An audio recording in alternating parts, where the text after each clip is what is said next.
വെണ്ണിലാവ് പോലെ മിന്നി നിന്നു നീ, കണ്ണിലായിരം കിനാക്കൾ തന്നു.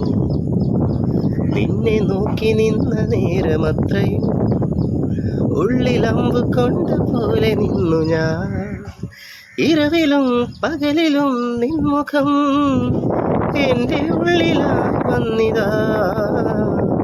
പതിവിലും മധുരമായി നിൻ സ്വരം എൻ്റെ കാതിലായി കേട്ടിനാ. നീ വരുന്ന വഴിയിൽ കാത്തു നിന്നു ഞാൻ, നിന്റെ വാക്കിനായി കാത്തിരുന്നു ഞാൻ.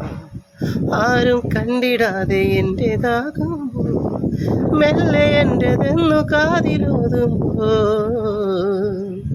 എല്ലാവർക്കും നമസ്കാരം. എനിക്ക് ഏറ്റവും ഇഷ്ടപ്പെട്ടൊരു പാട്ടാണിത്. പാട്ട് ഏതാന്ന് വെച്ചാൽ ഞാൻ വ്യക്തമായി പറഞ്ഞുതരാം.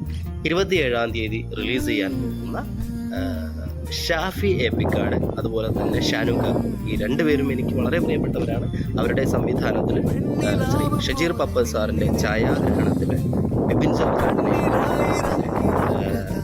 മറീന മൈക്കിൾ ചേച്ചി, അതുപോലെ തന്നെ റിയ ഇഷ, അതുപോലെ നിയ, അതുപോലെ തന്നെ നമ്മുടെ പ്രിയപ്പെട്ട അനു സിത്താര ചേച്ചിയുടെ സഹോദരി അനു സോനാര, ഇവരെയൊക്കെ പ്രധാന കഥാപാത്രങ്ങളാക്കി നമുക്ക് സമ്മാനിക്കുന്ന സിനിമയാണ് കൂടൽ.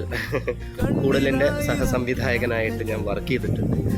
എനിക്ക് ഏറ്റവും ഇഷ്ടപ്പെട്ടൊരു പാട്ടാണ്. ആ സിനിമയിൽ നമുക്ക് പാട്ടുകളാൽ സമൃദ്ധമാണ് കൂടൽ. നല്ല രസമുള്ള സാഹചര്യം, നല്ല രസമുള്ള വിഷ്വലൈസേഷനാണ്, നല്ല രസമുള്ള ലൊക്കേഷനാണ്. അതുപോലെ തന്നെ കുറച്ച് പുതിയ പുതിയ താരങ്ങൾ ഈ സിനിമയിലൂടെ വരുന്നുണ്ട്. അവർക്കെല്ലാവർക്കും വരുംകാല മലയാള സിനിമകളിൽ തന്നെ തൻ്റെതായ ഒരു ഏരിയ ക്രിയേറ്റ് ചെയ്യാൻ സാധിക്കട്ടെ. അതിന് ടാലൻ്റുള്ള പിള്ളേർ തന്നെയാണ്. അപ്പോൾ എല്ലാവർക്കും നല്ലൊരു ടേണിംഗ് പോയിന്റ് ഉണ്ടാവട്ടെ. അപ്പോൾ കൂടുതൽ എല്ലാവരും ഈ വരുന്ന 27-ാം തീയതി, ജൂൺ മാസം 27-ാം തീയതി തന്നെ പോയിട്ട് കാണാം. അന്നാണ് റിലീസ്. അപ്പോൾ എല്ലാവരും കൂടെ ഉണ്ടാവുമെന്ന് വിചാരിക്കുന്നു. ഈ പാട്ട് മാത്രമല്ല, ഒരുപാട് പാട്ടുകൾ ആ സിനിമയിൽ നമുക്ക് സമ്മാനിച്ചിട്ടുണ്ട്. എല്ലാവരും കാണാം. Okay, thank you.